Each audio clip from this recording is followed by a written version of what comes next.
Thank you so much for having me. All right, so I am, as Tim mentioned, a psychologist here. I work in the Wasteman Center clinics and a few different clinics here, as well as a research project. So during this presentation, I'll be talking about a few different things. I'll talk about anxiety and how we think about anxiety as a disorder, the overlap of anxiety and autism, behavioral approaches to managing anxiety, and then a brief note on medication and autism. So first, I'd like to talk a little bit about anxiety and what that can look like. One way to think about it, or one way to understand anxiety, is that when there is a danger in our environment, that could be a fire, it could be a huge animal approaching, someone breaking into our car or house, a type of alarm goes off in our bodies.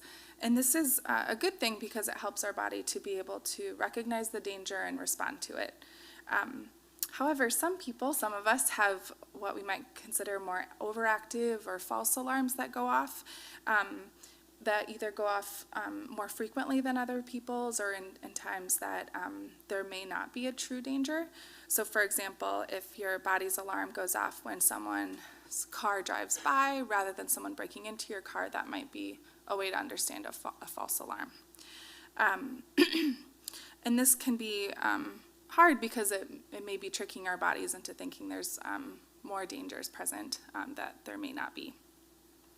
I think it's important to know that experiencing anxiety is a normal part of life. It's a part of the human experience, and as I mentioned, can be important and helpful and adaptive, because we really do need to be able to respond appropriately and quickly when there is a crisis. So anxiety becomes a disorder when a few things are true. One is if the anxiety is pretty significant and persistent over time.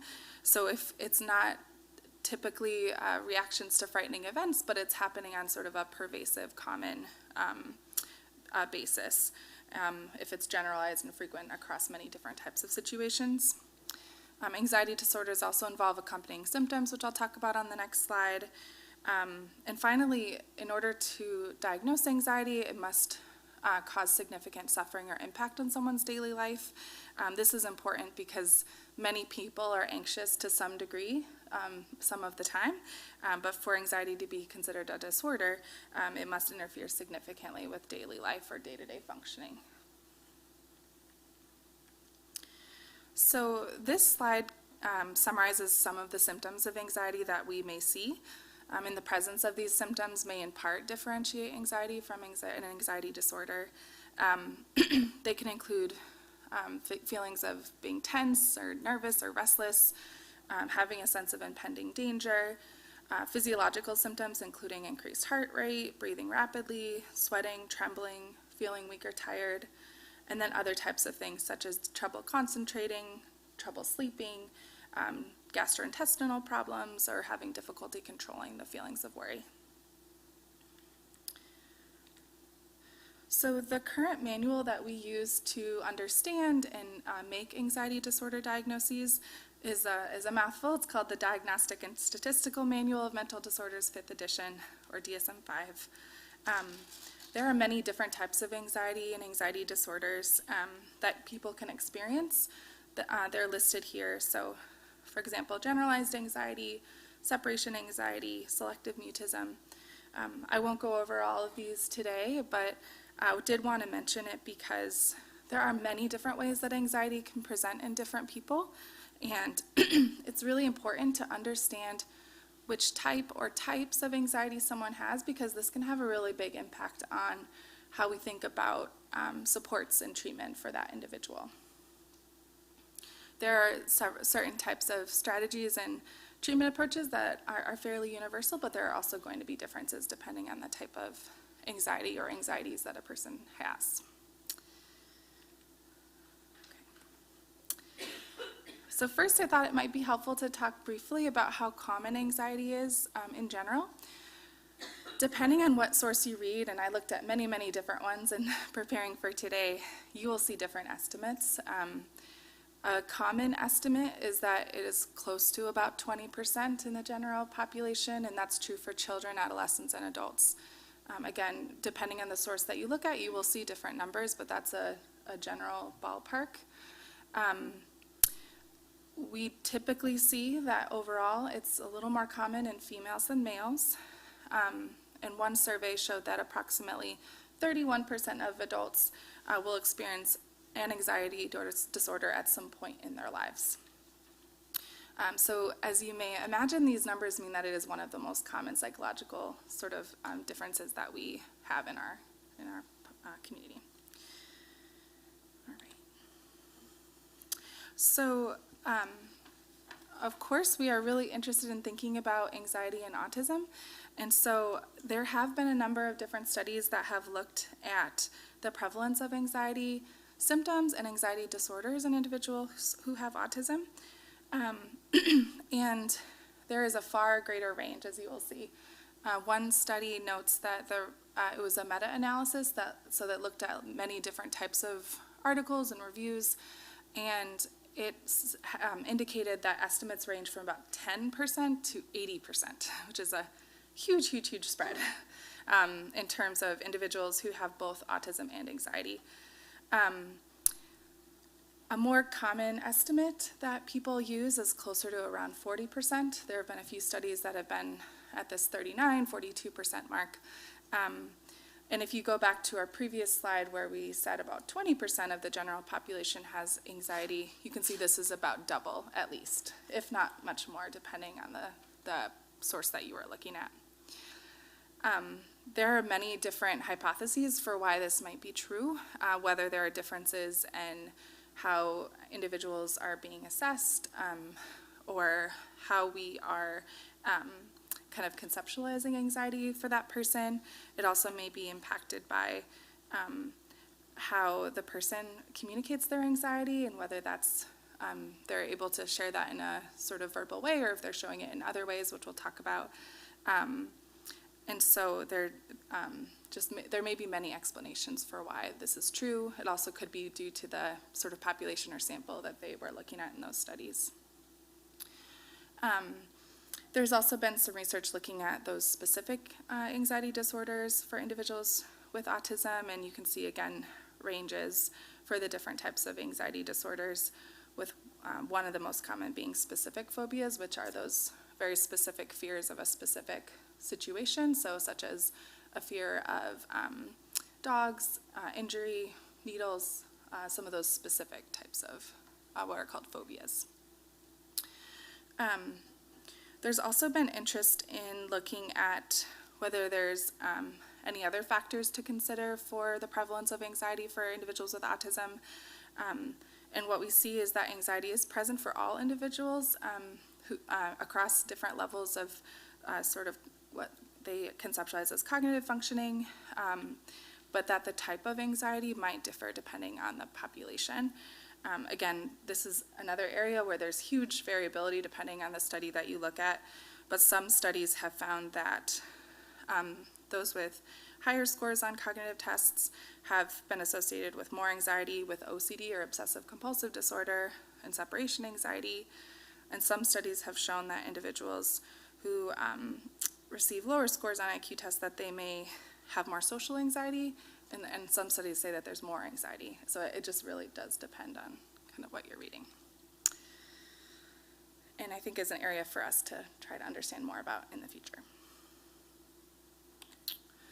So in terms of what anxiety might look like for someone who has autism, I think one is that it may look just like anybody else, as we talked about those characteristics on those symptoms on a previous slide. Such as those physical or physiological symptoms like rapid breathing, increased heart rate, sweating. But sometimes it may present differently. And so some of the things that we might want to think about or look out for when we're thinking about anxiety might be if there's kind of increased emotional lability or like emotional fluctuations. A really big thing we want to think about is if there are certain kinds of behavioral differences that we see, such as an increase in aggression or anger or self-injury. If we see emotional responses that don't quite match the situation or what their typical response has been to those kinds of situations. If we see withdrawal or refusal to participate in activities that they previously enjoyed or like to participate in. If you see some depressive symptoms, that might be a clue to look out for anxiety as well. And if there are sleep difficulties, which again may be true for anyone who has anxiety. All right. So one thing that people often ask or want to think about is, so what's going on? Is it anxiety or is it autism? This is an important and difficult question to answer sometimes. And part of that reason might be that there are sort of symptoms or characteristics of both that might appear overlapping. And so one thing that's important to note is that anxiety is not a core symptom of autism. So a person does not necessarily have anxiety if they have autism. Although it is more common, like we saw, 10 to 80%, that is not 100% of individuals, and it's not sort of part of making a diagnosis of autism. One of the most common things that we might think about, or a situation where we might be more likely to make an anxiety disorder diagnosis, is when someone has a marked change from what their sort of what we call baseline functioning was. So if we think about what was daily life typically like for this person, and what did they enjoy doing, and who did they engage with, and how did they engage, and we see a significant change from what that used to look like, that might be a clue that there is something else going on that might be anxiety. We can also see new symptoms develop if we might be thinking about anxiety, or we might see things worsen or get harder for that person. And this may be particularly true when there's some kind of environmental stressor. So if you think about perhaps someone at school and there's some stress that's happening in the school environment, that might be something that might trigger more anxiety for that person. A couple other things we think about are whether sometimes if we're thinking about, are there specific types of fears that might be more indicative of anxiety?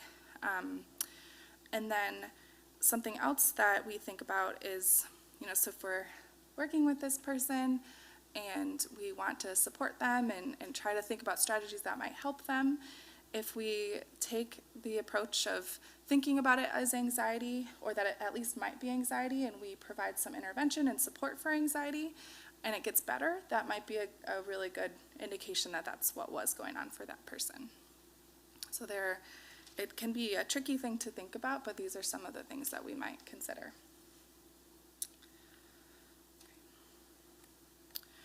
So what to do? So either if you think that you may have anxiety yourself, or that your child has anxiety, or someone you care about has anxiety, there are some things that you can do. Excuse me. One thing is to keep track of the sort of symptoms or behaviors or characteristics or things that you're noticing. It can be really, really helpful to see if there are any patterns to those behaviors. And so we might want to think of keeping track of when is this happening, where this is happening. Are there specific triggers or things that seem to have caused that response or that reaction to happen? And then what does it really look like? So what one person looks like when they're anxious may be different than someone else, and so it can be helpful to keep some data on that for if and when you choose to talk to someone else about it.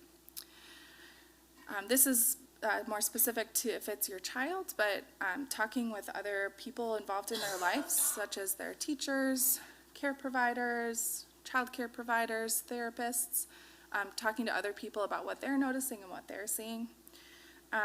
And then talking with your child's doctor or talking with your doctor if it's for yourself.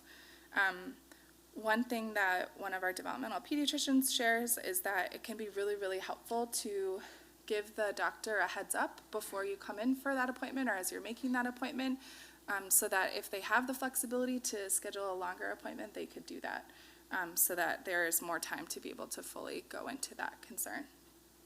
And we'll talk about what that might look like in just now. Okay, so if you are seeking an evaluation for anxiety, either for yourself or for a child or loved one, or if you're referred for this type of evaluation by someone who is a care provider, this may take place in a few different places or with a few different people. One place might be with your primary care provider or a child's pediatrician. Another place might be with a psychiatrist, so a medical doctor who has specialized training in these types of things. Or it might take place with a mental health provider, so someone like myself who is a psychologist who may work with people who have anxiety. The specific components of what that evaluation may look like will vary, but in general will or likely would include an interview with the individual who's experiencing anxiety or who may be experiencing anxiety and their parents if it's their child, an informal sort of observation of that individual during that evaluation, information from other people who are involved in that person's life. That could be school if it's a young person, and then really important and that may very likely happen is some type of formal assessment through rating forms. And so there are many different forms out there, but forms that enable someone to be able to understand either what types of anxiety might be present for that person or how significantly sort of impacting that anxiety may be for that person. And there are different forms that individuals can complete for themselves, that parents can complete, or that educators can complete. Okay. So I will primarily talk a little bit about behavioral interventions or supports for anxiety. I'll briefly touch on a medication in a moment. But in terms of behavioral approaches to treatment, the most common type that you will see is something called cognitive behavioral therapy, or CBT. CBT is a therapy that is a really substantial evidence base for a number of different individuals, both in children and adolescents as well as adults. So CBT is a structured treatment method that really targets reducing symptoms of anxiety by sort of enhancing that person's ability to be aware of their internal sort of emotional states. It teaches individuals to be able to recognize those, so to be able to recognize how anxiety manifests in my body. What does it look like for me? This is what it might look like for other people, but what does it look like for me? And then it helps us to also understand some of the more cognitive aspects of anxiety. So what are some of the thinking patterns or thoughts I have that might be contributing to my anxiety? And then it also helps us to think about, are there specific triggers for anxiety? And it does this by using a variety of different kinds of approaches.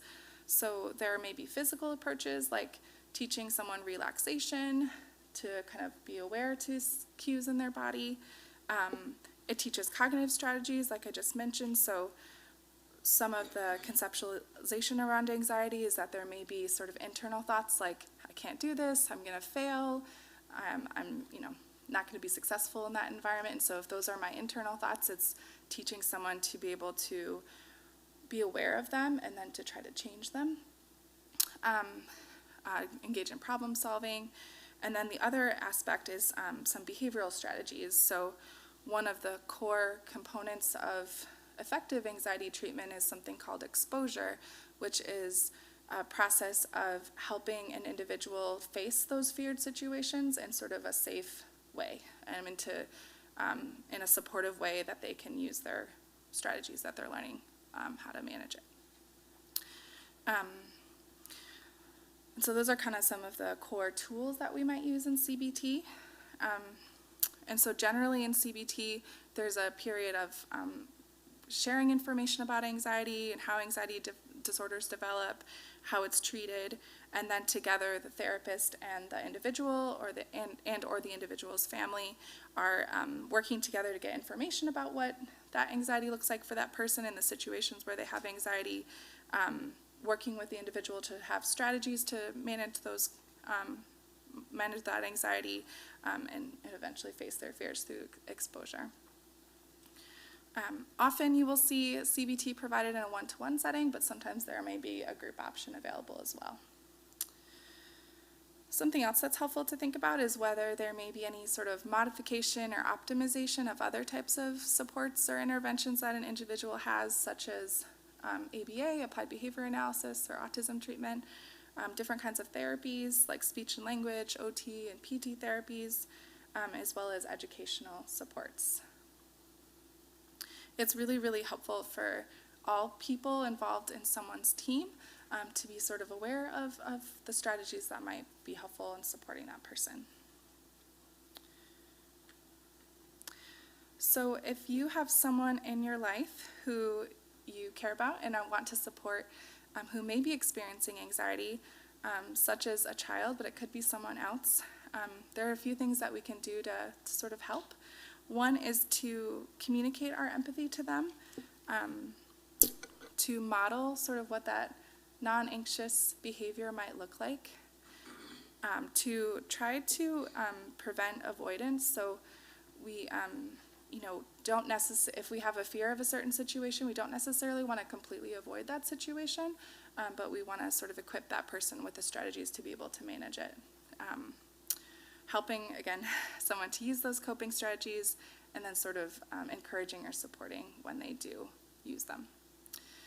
Typically, strategies that are not quite so helpful are being excessively reassuring, and on the other hand, too directive, permitting or encouraging avoidance, or being impatient.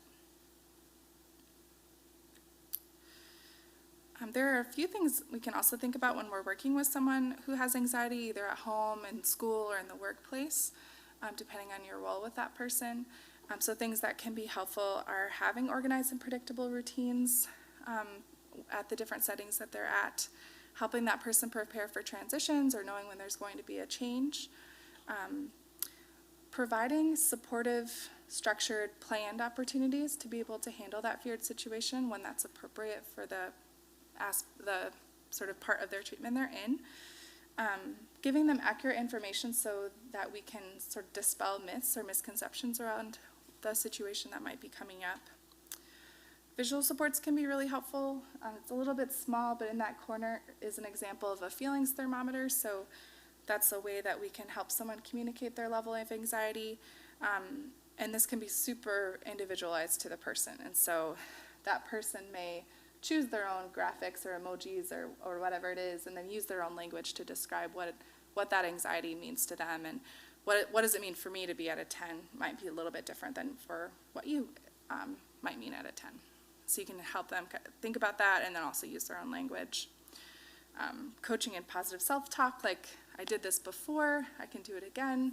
I took this test last week and I did really well on it. I studied and I practiced. I studied and practiced for this one too. I can do this. Things like that.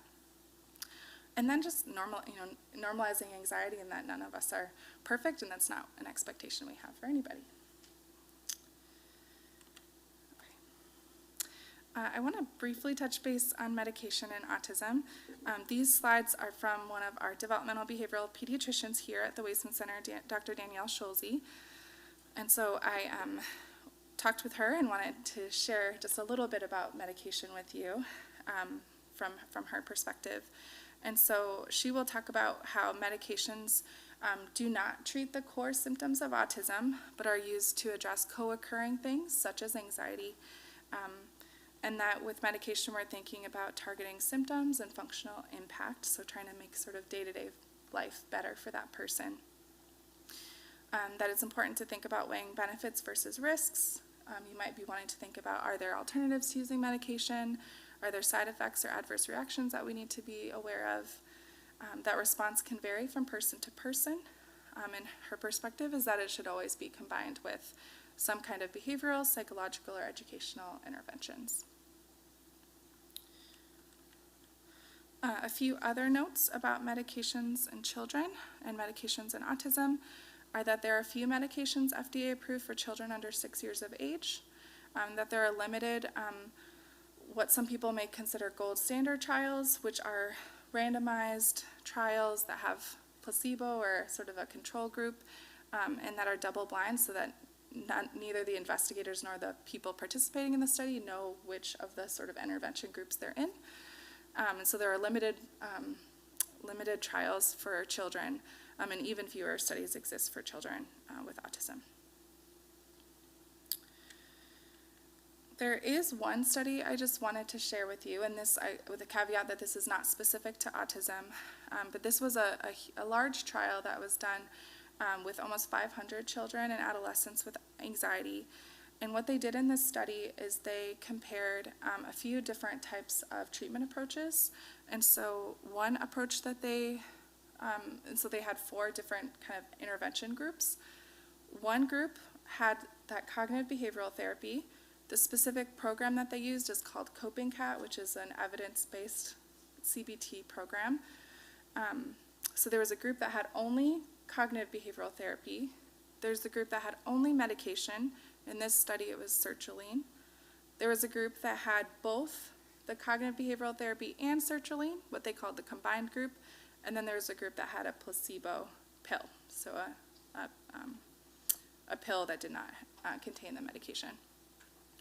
And what they found through this study is that the individuals who were in the combined group, that had both the cognitive behavioral therapy and medication, had significantly better outcomes than the individuals who were receiving one single therapy. So they had 80% of the individuals in that group were found to be, quote, much or very much improved at post-treatment, as compared to people who had cognitive behavioral therapy only. They had about a 60% response rate using that definition. Medication only was about 55%, and then those who had no treatment or the placebo pill were 24% response rate. So that was just helpful to show, that, and this is important to think about what works for each person, and it's in consultation with your providers, but give some information around sort of the different types of response you might see depending on the types of intervention. Okay. All right. So I wanted to share a few resources. So on the left-hand side are resources for parents around anxiety, and then on the right-hand side are some resources for children and teens, and those are broken up by age level. I'll leave that up for a second. All right. So I think I finished 3 minutes early. If there's a time for a question or two. Sure. One of the things in the diagnosis criteria included was irrational fear. So how is this different if there was a rational fear, like they actually did have a reason to be afraid? I mean, how would you change the treatment model? Yeah, oh, sure.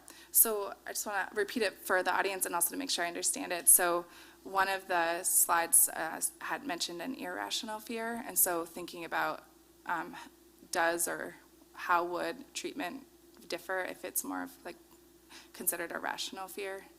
Yeah. Is that right? Okay.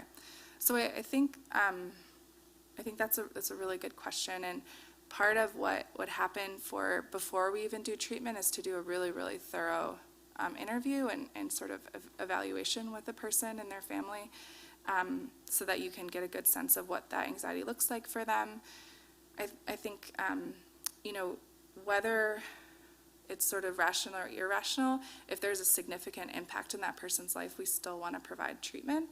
And so we may need to think about just what that might look like for that person. And so with exposure, for example, we're thinking about how to set up these different scenarios so that person can face that feared situation.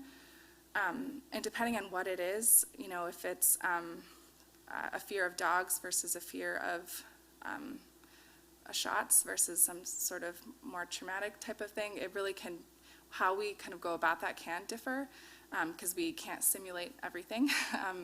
And so sometimes we have to be careful and thoughtful around how we develop that program for that person. There's different kinds of treatment where it might be more what we call imaginal type of exposure, so where we're doing some exposure exercises more where we're kind of thinking about that situation versus a real, sort of a live in-person exposure to that situation.